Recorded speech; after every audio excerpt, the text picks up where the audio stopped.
everyone, and welcome to our podcast. Today, we're diving into the life and works of a truly remarkable figure in American literature, James Baldwin, born in Harlem in 1924, who was not just a novelist but also a playwright, essayist, and a powerful voice in the civil rights movement. His eloquent exploration of race, sexuality, and social issues in America has left an indelible mark on literature and continues to resonate with readers today. In this series, we'll dive into Baldwin's most significant works, explore the societal and personal influences that shape his writing, and discuss his enduring impact on American literature and culture. Whether you are a longtime Baldwin enthusiast or new to his work, we invite you to join us on this journey through the life and mind of James Baldwin. James Arthur Baldwin was born in New York City and spent his childhood in Harlem.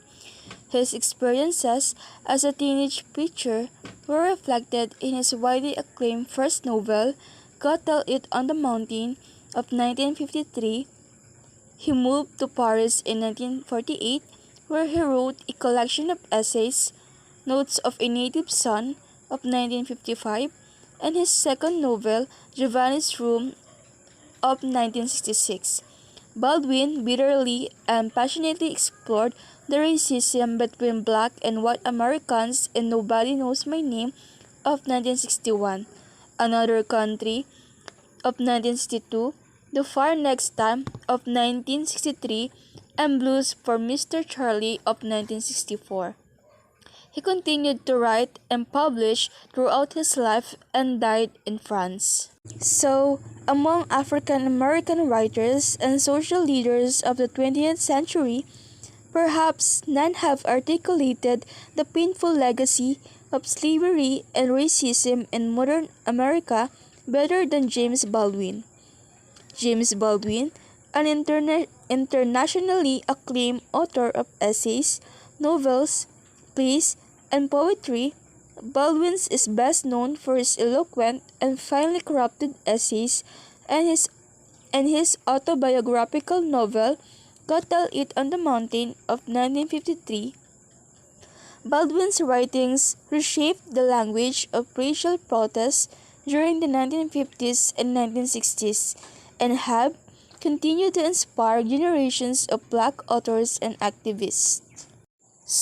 Baldwin was born on August 2, 1924, to Bernice Emma Jones, who delivered him out of wedlock at Harlem Hospital in New York. Baldwin's mother later married David Baldwin, a factory worker and puritanical lay preacher in a storefront church in Harlem, whom Baldwin described as certainly the most bitter man I have ever met. Baldwin's childhood in Harlem was characterized by poverty, racism, and resentment by his stepfather, whose physical and psychological abuse shattered the boy's self-esteem. As a student at public school 24 in Harlem, Baldwin soon impressed his teachers with his intelligence, and they encouraged him to read and write. He began to frequent the local public library, eventually claiming to have read every one of its books, and developed a passion for film and drama. Baldwin attended Frederick Douglass Junior High School and received further encouragement from poet Countee Cullen, a French teacher at the school and founder of its literary club.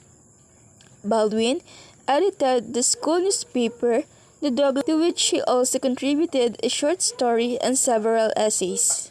Confronted by the emotional, physical, and sexual turmoil of adolescence, Baldwin retreated into Christianity at the age of 14 and became a youth minister at the Farsad Pentecostal Assembly.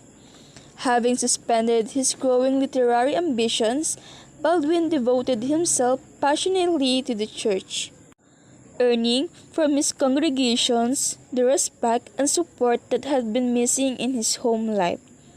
By age 17, Baldwin had become disenchanted with the church, which he perceived as stifling his creative and intellectual development.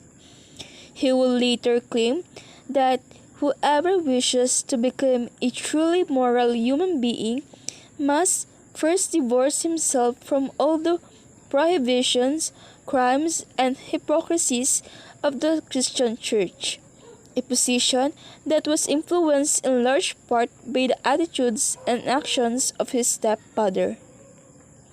Baldwin attended DeWitt Clinton High School and served as editor-in-chief of the school newspaper, The Magpie, which published three of his short stories. Following his graduation in 1942, Baldwin found work with a construction company and held several other odd jobs to help support his family. He was also influenced during this period by his friendship with Bayford Delany, a Greenwich Village artist who remained a mentor and father figure until Delany's death in 1979. After the death of his stepfather in 1943, Baldwin moved to Greenwich Village and devoted himself more fully to his writing. He began work on a novel and made an acquaintance of novelist Richard Wright, who recommended Baldwin for a Eugene Sackton Fellowship, which was awarded in 1945. Baldwin published his first professional writing, a review of Maxim Gorky's best short stories, in the Nations in 1947. His first essay, The Harlem Ghetto, appeared in Commonwealth the following year. By 1948, Baldwin could no longer tolerate the racial bigotry that he had suffered for most of his life. With the help of a Rosenwald Fellowship, he sailed for Europe, where he felt that he could live and write more freely.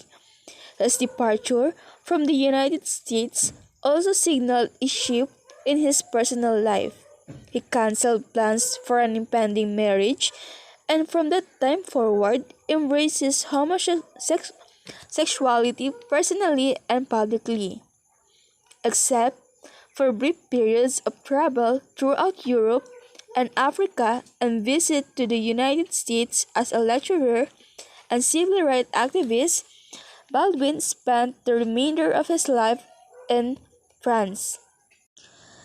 In 1953, he published his first novel, Go Tell It on the Mountain. Set primarily in a storefront church, the novel captures in painful and compelling detail many of Baldwin's experiences as an adolescent, in the church and in his stepfather's home. It was an attempt to exorcise something. Baldwin explained about his writing of the novel, to find out what happened to my father, what happened to all of us. The success of Go Tell It on the Mountain, which has remained one of his most widely acclaimed works, established Baldwin as a major American author. His next work, the play The Amen Corner, also focused on his early life, in particular, his relationship to his stepfather, and served as a powerful indictment of the church and its role in the lives of African Americans. Baldwin described his main character, Sister Margaret, in this way. Her sense of reality is dictated by the society's assumption, which also becomes her own, of her inferiority. Her need for human affirmation and also for vengeance expresses itself in her mercilessly pity. Though produced by Owen Dodson in 1955 as a student production at Howard University, Baldwin Corner will not reach Broadway until 1965. When it opened at the Ethel Barrymore Theatre, it remained one of his most frequently produced dramatic works. Baldwin's other plays include Blues for Mr. Charlie, 1964, One Day When I Was Lost, a scenario based on the autobiography of Malcolm X of 1972, and A Deed from the King of Spain of 1974. Baldwin published his second novel, Giovanni's Room, in 1956. The novel depicts a brief but intense love affair between a white American tourist, David, and a bartender, Giovanni, whom David meets in Paris while awaiting the arrival of his fiancée.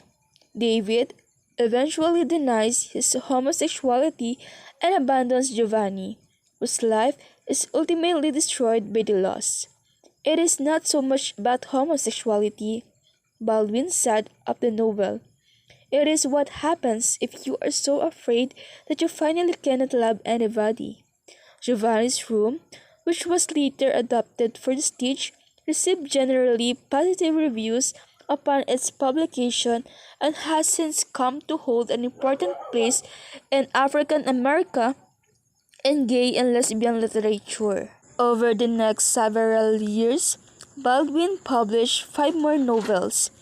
Another Country of 1960, Tell Me How Long the Train Been Gone, 1968, If Beale Street Could Talk of 1974, Just Above My Head of 1979, which earned an American Book Award nomination, and Harlem Quartet of 1987.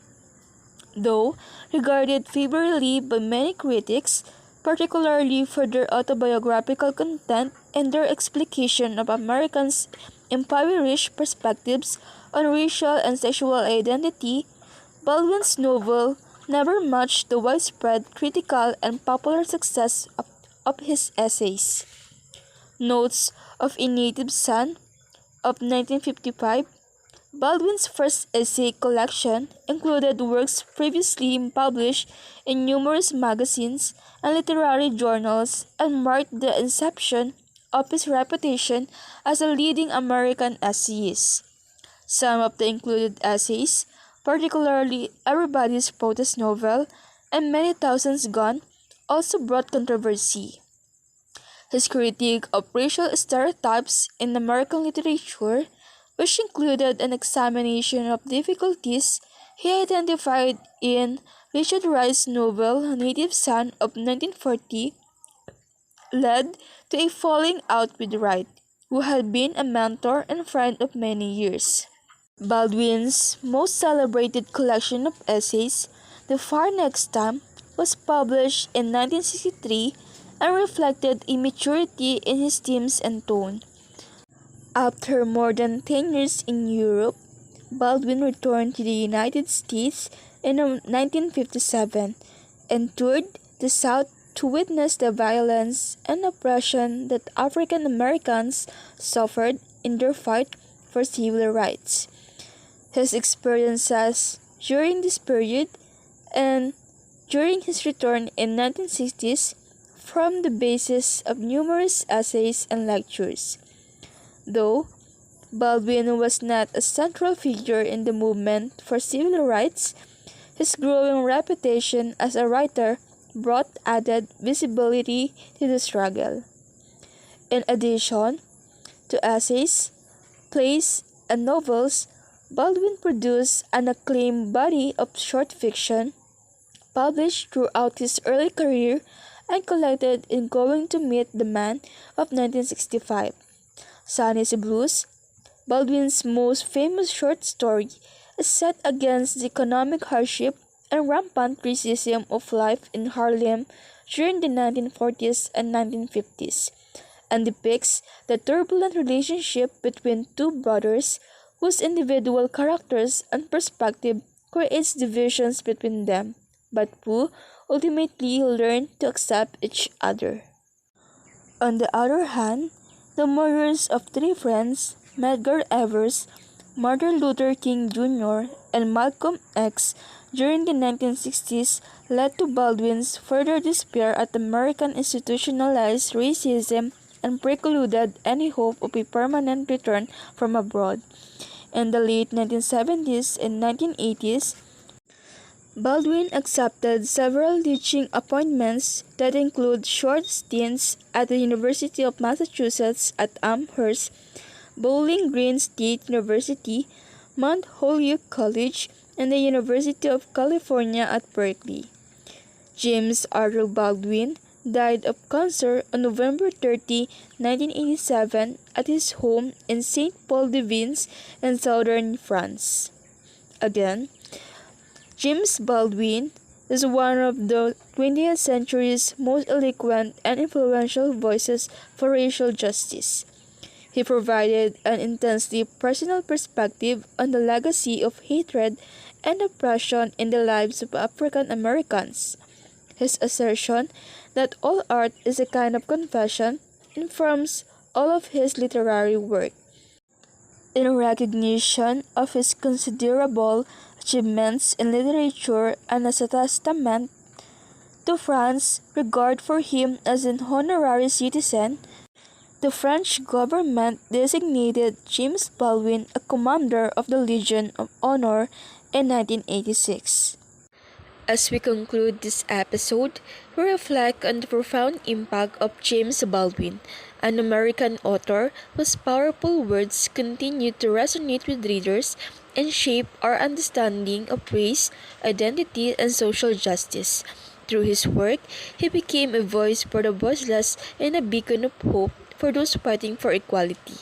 So, let us carry forward Baldwin's legacy by embracing empathy, understanding, and the ongoing pursuit of more inclusive and just society. Again, thank you for joining us on this exploration of James Baldwin's enduring influence.